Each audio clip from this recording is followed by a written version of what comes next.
Tarif Trump, dua kata yang sebenarnya sulit untuk dipahami oleh masyarakat awam. Namun, dua kata ini berimbas besar pada perekonomian Indonesia. Amerika tidak perlu mengirim kapal perang ke Indonesia.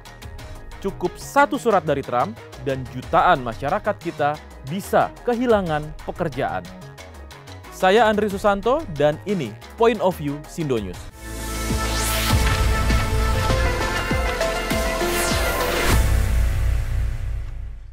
Ya, ini bukan isapan jempol belaka. Tarif resiprokal 32% yang kembali digaungkan Presiden Amerika Serikat Donald Trump lewat suratnya kepada Presiden Prabowo Subianto menghantui ekonomi Indonesia.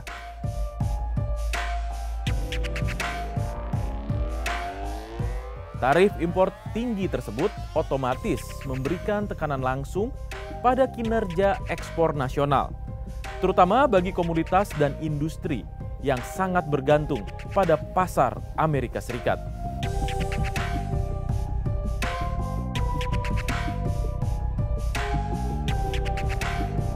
Ada ancaman nyata di sini.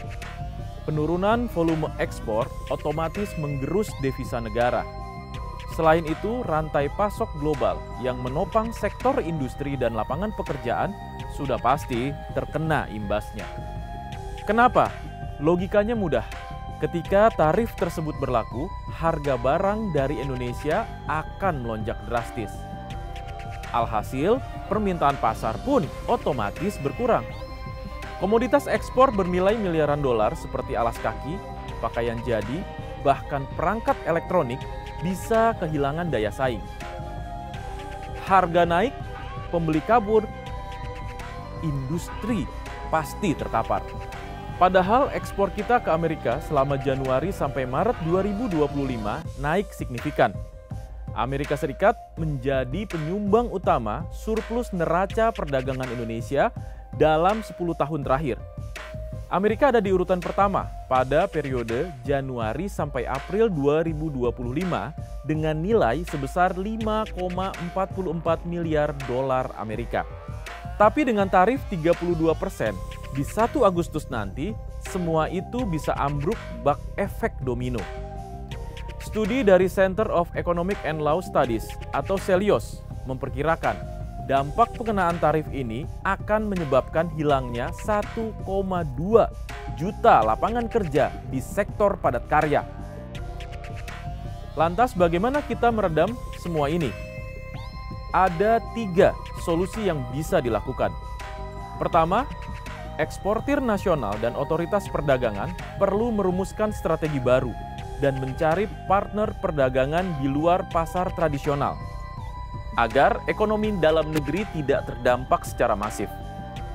Para ekonom juga meminta pemerintah untuk lebih siap terhadap kemungkinan pemutusan hubungan kerja atau PHK massal, utamanya di industri padat karya. Tak hanya itu, stimulus pun perlu diberikan dalam bentuk paket lengkap, termasuk diskon tarif listrik terhadap industri padat karya hingga 40% selama 1 tahun. Dengan begitu, setidaknya industri bisa menekan ongkos produksi yang tinggi. Kedua, pemerintah juga harus mencoba untuk mendorong diversifikasi tujuan pasar ekspor. Salah satu yang bisa menjadi pilihan yaitu ke negara-negara ASEAN, penetrasi ke negara-negara BRICS, atau negara lain di Timur Tengah, Amerika Latin, dan Asia Selatan.